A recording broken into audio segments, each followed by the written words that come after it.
Pinag-uusapan kasi tayo yung ano, yung tungkol sa piyesta dito sa Riles. Tungkol sa piyesta. Tungkol sa piyesta dito. Maganda naman pala pinag-uusapan nyo eh. Kaso lang ha, ang hindi maganda, kayo yung pinili ni Mang Tomas na magiging Hermano Mayor. Hindi na maganda. Hindi maganda yun. Ano? Ako, Hermana Mayor? Oo. Sus, Mariosep. Maawa yung bitin. Bakit? Nako, hindi naman sa tumatanggi ko ah. Hindi niyo matanggi si Bayaw!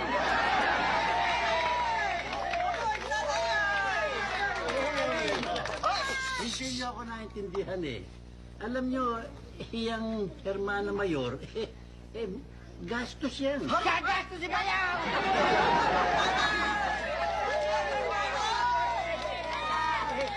Hindi ako naintindihan. Ang gulo niyo, hindi mo ako naintindihan eh. Alam niyo, pagka wala akong pera eh. Mangungutang ako. Ha? Mangungutang si Bayaw!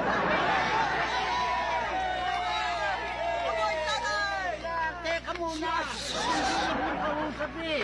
Ang ibig ko sabihin, kung Hermana Mayor ka, maaari bang pansit lang ihahanda mo? Siyempre maghahanda ka ng burko. Ayan! May murkon! May murkon!